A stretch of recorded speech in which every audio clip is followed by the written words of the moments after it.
Hey folks, thanks for stopping by to check out this video. I got the HX Stomp a couple of weeks ago and I've been dialing in some sounds and super happy with it. It's an awesome pedal and I've probably played guitar more in these 2 weeks because of it. And so I've checked out a lot of different presets that people have posted, and I noticed that there was a good chunk of people that were putting a compressor at the end of the chain to kind of give the tone just some final polish, and it sounds really great. I thought that was a great idea, and so I started looking at different ways that I could do that. And I make my living as a live sound engineer, and so I was tempted by the 3-band comp in the HX, which is a multi-band compressor.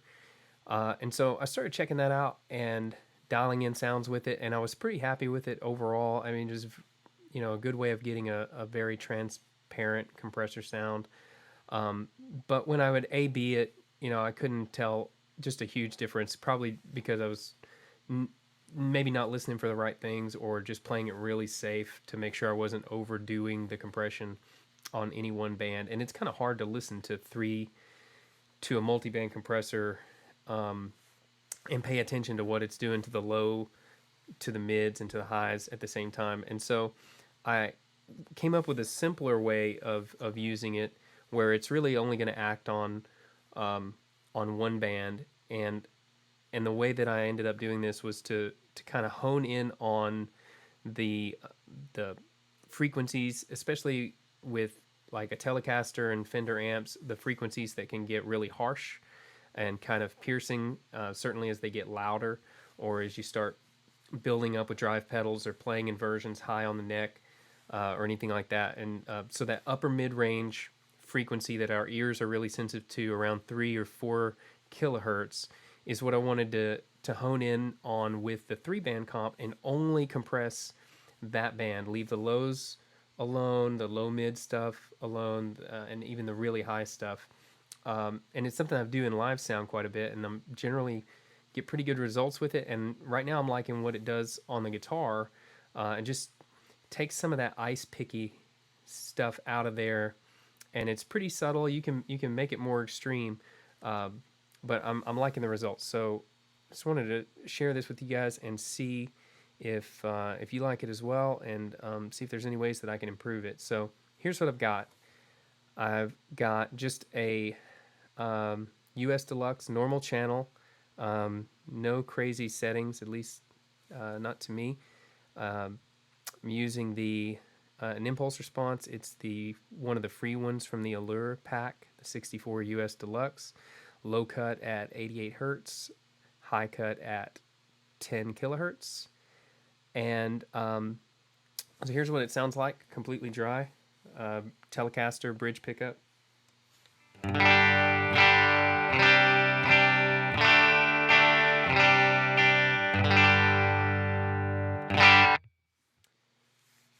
Okay, so what I'm going to do is go to the dynamic section, and I'm going to grab the 3-band comp and assign it to an empty block.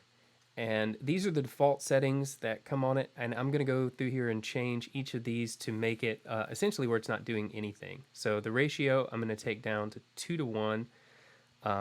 Attack, I'm going to take up to 40, and release I'll leave it 200. Those are just the settings that I started with, and I like the way they sounded. So you can play with those later and see how you like them. But here's the big changes that I'll make. So on the low crossover frequency, I'm going to drag that all the way up to as high as it will go, which is 1 kilohertz. And on the high crossover frequency, I'm going to take that to 6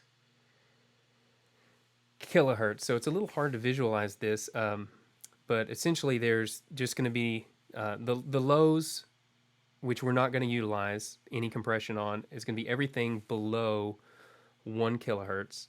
The highs are going to be everything above 6 kilohertz, and we're not going to be utilizing compression on that. And so the only compression that we're going to do is on this band from 1 kilohertz to 6 kilohertz, this upper mid-range band, which is probably centered, assuming that this works the way I think it does, probably centered at about 3.5 kilohertz. And so just if you were compressing just that band, you could almost think of it like EQ that's dipping out of that range, just a parabolic EQ cut between 1 kilohertz and 6 kilohertz. So it's not exactly like that, but that's pretty much what's going on. The level, I'm going to take up to 3 dB. That when I A-beat it, that is what sounded, for some reason, that's what sounded like Unity to me when the compressor was off and on. So low threshold, since we don't want any low band compression, we're going to take that up to 0 dB. And the low gain, I'm going to put at 0. So we're not boosting or cutting any of the low frequencies. The mid threshold for now, I'm going to start with all the way up, and that's the one we're going to work on to compress our mid-range band. And mid gain, I'm going to put at 0. High threshold, again, we don't want any compression there, so that's going all the way up. And high gain at 0. So I'm going to assign this to a foot switch so we can A-B it. So the bypass is going to foot switch 1. And so let's see if this sounds neutral. So here it is. I'll just toggle. You can watch here for the state of it. Toggle it off and on.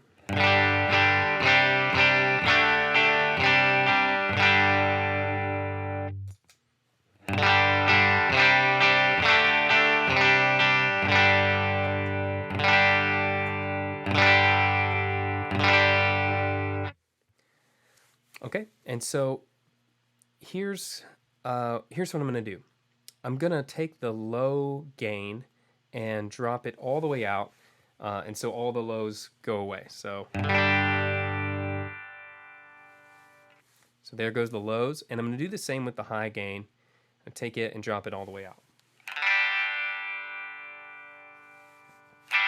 So there goes all the high stuff. So what you're left with is just that mid-range band from around 1K to 6K. And so here's what it sounds like. And you can hear it's just this kind of harsh, nasty tone, especially as you get in the upper register that can, at a really loud volume, can kind of hurt your ears.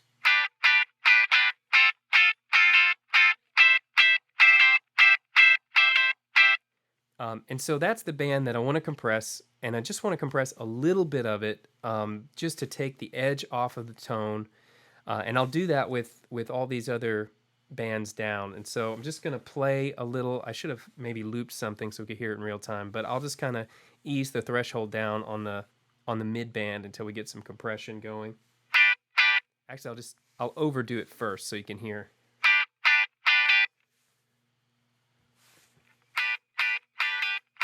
So you can hear that's heavily compressed there at -40. So I'll start a little higher and kind of ease into it and see where we get.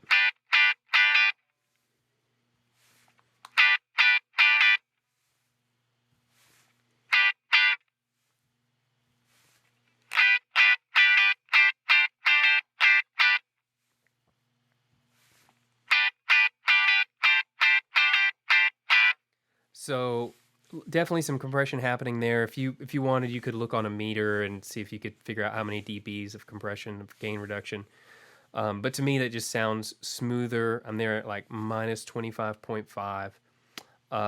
So I'm going to bring the other bands, the low band and the high band, back to unity and see how this all sounds together, A-B it, and see if we can hear these kind of upper mid-range frequencies bouncing in and out. So there's the lows back to unity, the highs back to unity. And so no makeup gain on the mid gain for right now. I'll just leave that at 0 and the mid threshold at -25.5. So let me try that now and A-B it.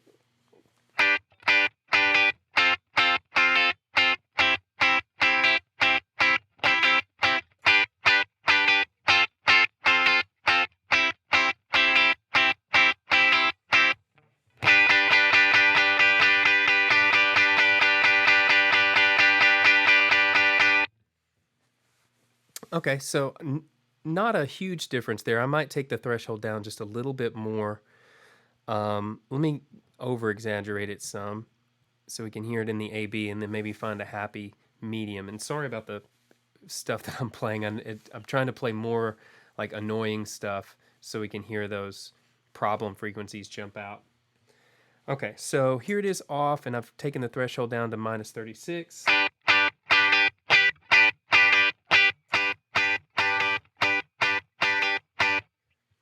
So I can definitely hear it there.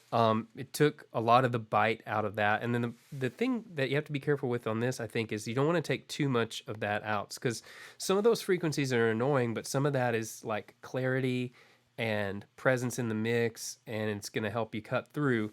And so there's a real fine balance, so you don't want to overdo it. So let me take that to minus 30 and play something different here.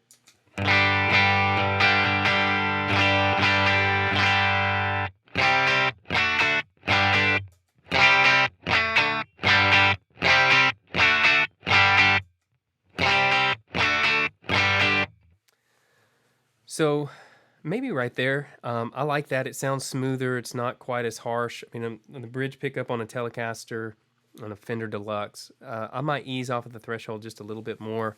And certainly, you'd probably be able to tell a lot better in a band context. But that's really would be my go-to control there, to let this breathe a little bit more by increasing the threshold, or clamp down on some of the compression more by lowering the threshold. But what I like about this is that instead of just taking those frequencies out with an EQ, like doing a parametric EQ at 3.5K and notching some of that stuff out, is that this is only going to act on the guitar when those frequencies get out of hand.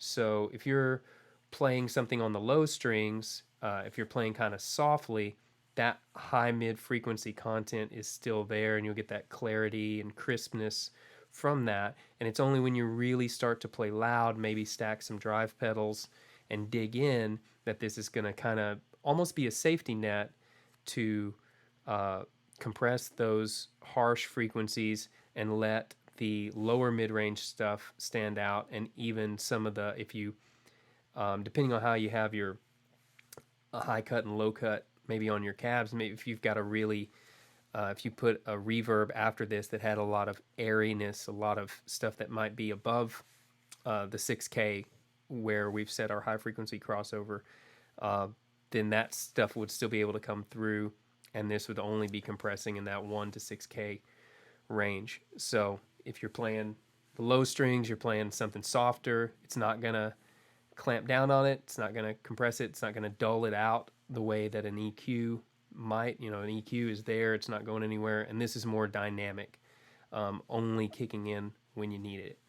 So I think that's it. Let me know if you guys use that, and if it's helpful in any way. If you have questions about anything that I did on there, or need some further in-depth explanation, like I said, I'm a sound guy, so I'm more than happy to nerd out on things that people don't care about typically. So yeah, check it out. Let me know what you think. Thanks again.